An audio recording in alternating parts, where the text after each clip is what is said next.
Yo, what's up mga kabayan? Welcome back sa aking channel OFW Nonoy. Yan, meron naman po tayong testingin na online transfer apps dito sa Saudi Arabia.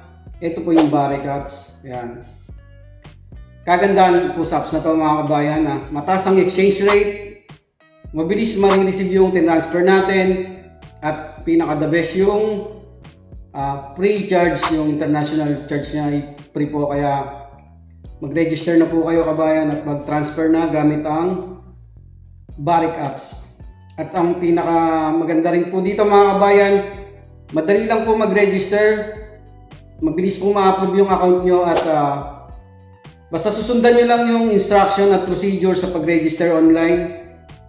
At syempre po dapat yung SIM card natin ay under ng ikama natin, at syempre naka-register na rin po sa Upshare. Okay, simulan na po natin. Ayan, punta lang po kayo ng Play Store. Search nyo lang dyan, Barek, BARQ.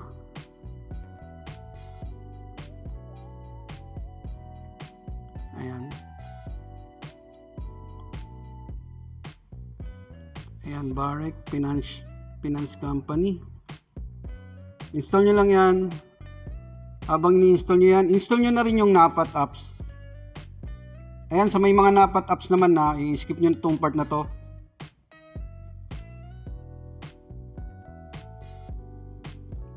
Pag okay na, close na muna natin yan. Buksan na natin yung in-install nating Barek.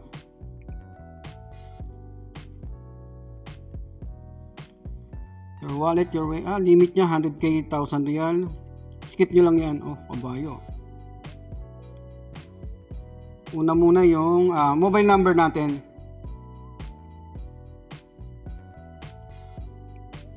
Tapos click nyo na yung continue. Magsisend po ng OTP ang Barek. Enter nyo lang dyan. And may time limit po yan. And welcome to Barek. Congrats, you're able to browse the app. Click nyo na yung continue. Ayan yung dashboard ng Barek. Ayan yung services nila nasa gitna. Nandito naman sa baba yung mga menu tab. Bali gagawin natin, i-verify muna natin yung profile natin. Click nyo yung account. Complete your profile. Enable nyo lang muna yung location. Allow nyo lang yan. Ayan, verify your identity. Ilagay nyo dyan yung ikama nyo at date of birth. Unahin natin ikama. Siguraduhin nyo pong tama yung details yung mga kabayan. Tapos date of birth, unahin natin tong year. Tapos nasa gitna po yung buwan. And Gregorian na po yan mga kabayan. Gregorian calendar. Tapos pag okay na, click nyo na yung select. Continue. And setup password naman. Passcode po yan. 6 digit. And hindi naman ganong mahigpit siguro dito kasi walang nakalagay na instructions. Basta tandaan nyo lang yung gagawin yung passcode. Re-enter nyo lang. And confirm password.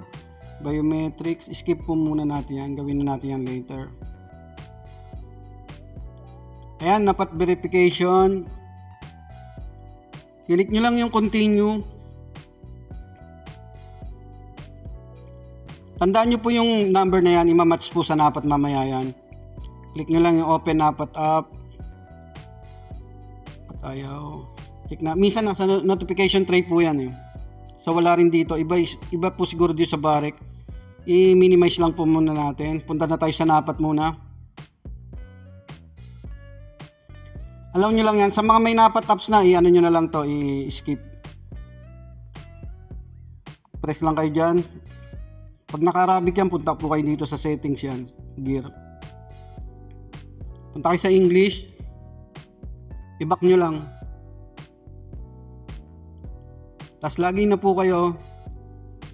Ayan, nakalagay po dyan, national ID, ikaamat. Upshare password ang gagamitin natin lagi sa Napat mga kabayan. Kaya dapat naka-register na po muna kayo sa Upshare bago po kayo mag-register dito. Ayan, lagyan ko lang details. Click nyo na yung next. Magsisend ng OTP naman yung NAPAT or yung IM. Gagawa rin po kayo ng passcode dyan. Tandaan nyo rin po yan. May time limit rin po yan.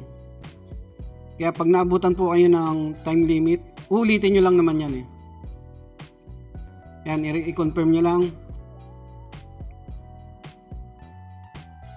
Yan, magsiselfie po kayo. Tatapat nyo yung camera dyan. Click nyo na yung next. Yan. Tatapat nyo yung mukha nyo, tapos click nyo yung bilog na yan. Ayan, click nyo lang yung finish, tapos accept. Click nyo yung accept, tapos proceed. Ayan, pag may error na lumalabas na sa taas, exceeding na kasi ng time limit, ang gagawin nyo, ayan, kahit ulitin nyo yan, mag-error po yan. Kaya wag nyo na pong pilitin. Ayan, error ulit yung pula na lumalabas sa taas. Gawin nyo, i-close nyo po muna parehas yung Barrick app saka yung NAPAT. Pahingan nyo po muna mga 5 to 10 minutes. Tapos, ulitin nyo lang.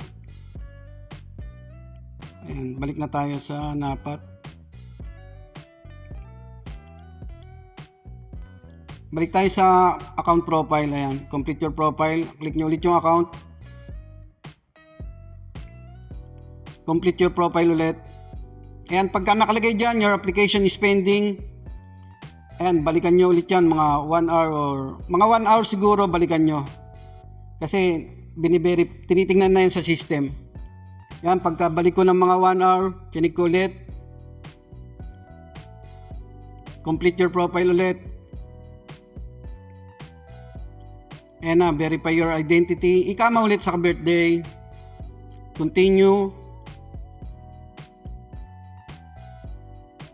Password, gawa po ulit kayo. Kahit yung ginawa nyo kanina, okay lang. Ulitin nyo lang.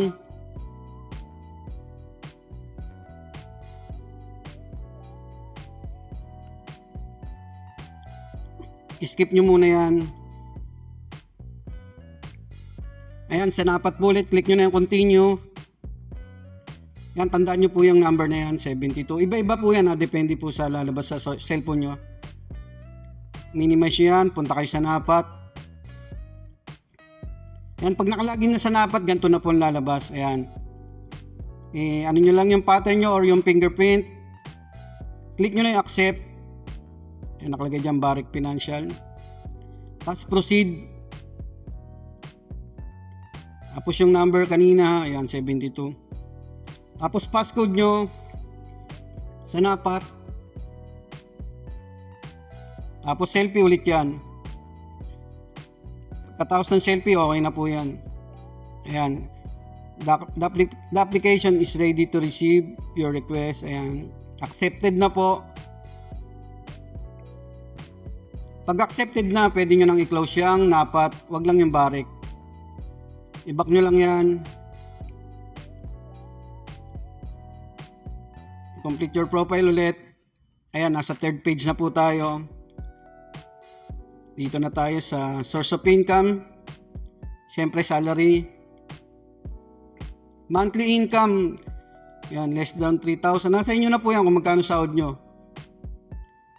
Tapos employment status. Siyempre private sector po kami. Kayo pong bahala kung ano pong sector kayo. Tapos company name. Company name, i-type nyo lang yan manually. Yan. Pag nakarabi kan lalabas, may English po yan.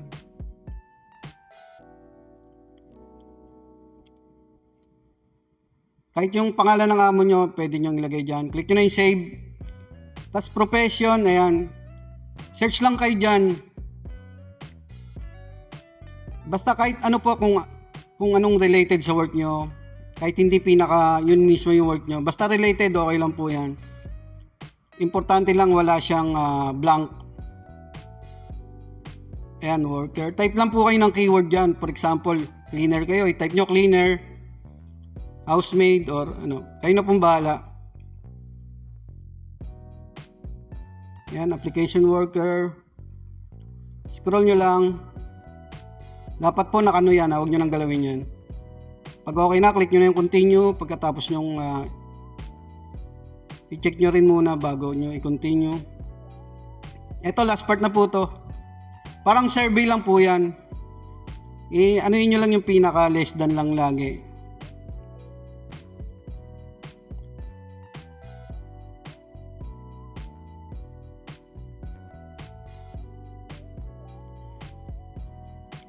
Yan lang naman mga nilagay ko. Tas countries, syempre Philippines po, i-search nyo lang. Tapos scroll nyo pa. Ito wealth value, yan less than 50,000 lang din yan. Yan lang nilagay ko dyan. Yan. Pag okay na, continue nyo na yan. Ayan, congrats, you're now fully registered. Punta na tayo sa dashboard. Ayan na yung dashboard natin. Ayan. Nakapag-register na po tayo. Ayan. Sa susunod, abangan nyo yung gagawin natin. Add money, transfer, at saka add beneficiary. Maraming salamat. Ayun mga kabayan, abangan nyo po yung mga susunod nating video tungkol po sa Barrick. Mag-add tayo ng beneficiary, mag-add tayo ng money, at magta-transfer na rin pati po tayo. Ayan, may naka-ready na po tayong video. Abangan nyo po siguro mga sunod na araw. Sa may mga katanungan, message or comment lang po kayo sa aking YouTube channel. At bago kong Facebook, nasa description po. Nasuspende po kasi yung sa kong Facebook page eh. Kaya dito na po kayo mag-message, nasa description. Nasa comment na rin pati ilalagay natin. Ayan, pakipalo lang po ako sa aking YouTube channel at Facebook. OFW Nonoy. Lagi po kayo mag-iingat sa online transfer apps. Yung mga details, isi-secure nyo. Yung OTP, wag nyo bibigay kahit kanino. At syempre, pag may mga tumatawag nyo, wag nyo pong i-entertain. Maraming salamat.